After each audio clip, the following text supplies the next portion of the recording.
การประเมินความเสี่ยงระดับชาติด้านการประเมินความเสี่ยงอาชญากรรมที่เกี่ยวข้องกับอากรและการฟอกเงินได้มีการเผยแพร่แนะนำและได้มีการนำเสนอบรรดาข้อมูลต่างๆที่พันกับเรื่องงานทางการฟอกเงินนี้ในวันที่ 18 มีนา 2026 นี้กรมสวยสหกรณ์กระทรวงการเงินได้จัดกองประชุมเผยแพร่บทรายงานการประเมินความเสี่ยงระดับชาติด้านการประเมินความเสี่ยงทางอาชญากรรมที่เกี่ยวข้องกับอากรและการฟอกเงินอยู่แขวงสะหวรรณเขตโดยการสนับสนุนของโครงการปรับปรุงการคุ้มครองการเงินแห่งรัฐระยะ 3 จากกระทรวงการต่างประเทศและการค้าออสเตรเลียและสหภาพยุโรปผ่านธนาคารโลกโดยการเป็นประธานของท่านสุริวัฒน์ สุวรรณจุ่มคำกรรมการสำห้องศูนย์กลางภาคห้องรัฐมนตรีกระทรวงการเงินมีท่านเพชรสลาดวงศ์พระจันทร์ห้องหัวหน้าสำนักงานข้อมูลต้านการฟอกเงินธนาคารแห่งสปป.ลาวท่านสุพันธ์วีระวงศ์ห้องหัวหน้ากรมสวยสหกรณ์ต่างหน้าจากสวยสหกรณ์ประจำแขวงสะหวรรณเขตคำมวลสารวันเสกองจับประซักอัตตปือและวิชาการที่เกี่ยวข้องเข้าร่วมในกองประชุมท่านสุริวัฒน์ สุวรรณจุ่มคำได้มีคำเห็นว่าเวียกงานการประเมินความเสี่ยงระดับชาติด้านการประเมินความเสี่ยงอาชญากรรมที่เกี่ยวข้องกับอากรและการฟอกเงิน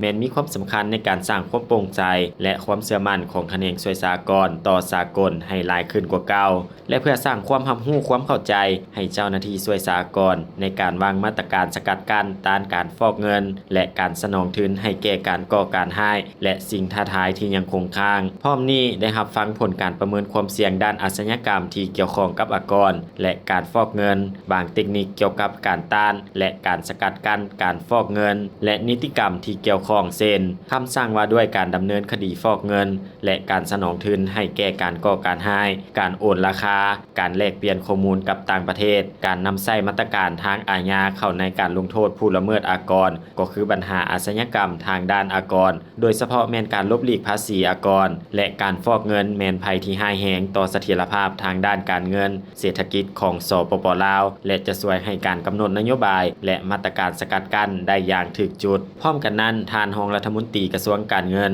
ได้เน้นให้ผู้เข้าร่วมกองประชุมต้องกำให้ได้เนื้อในเข้าใจถึงภัยข่มขู่ความบอบบางของระบบอากรในแต่ละประเภทเช่นอากรกำไรและอากรมูลค่าเพิ่มอากรรายได้จากบุคคลเพื่อร่วมกันสร้างแผนปฏิบัติงานในต่อหน้าให้สามารถแก้ไขปัญหาการลบหลีกอากรและการฟอกเงินได้อย่างเป็นรูปธรรมทันเป็นทันสมัยสุ่มใส่การนำใช้ระบบแท็กลิสและ e-tag invoice เพื่อลดพรความเสี่ยงในการแจ้งอากรบ่ถูกต้องในวาระกองประชุมได้รับฟังการรายงานสภาพรวมการจัดตั้งปฏิบัติเวียกงานต้านการฟอกเงินและการสนองทุนให้แก่การก่อการร้ายของสปป.ลาวแผนดำเนินงานในการแก้ไขข้อคงค้างที่ติดพันกับแขนงสวยสหกรณ์ในระยะอยู่บัญชีติดตามของสากลจากแขนงการเกี่ยวข้องพร้อมทางแลกเปลี่ยนความคิดเห็นต่อเวียกงานดังกล่าวเพื่อจะนำไปพัฒนาและจัดตั้งปฏิบัติให้ได้รับมากผลยิ่งกว่าเก่า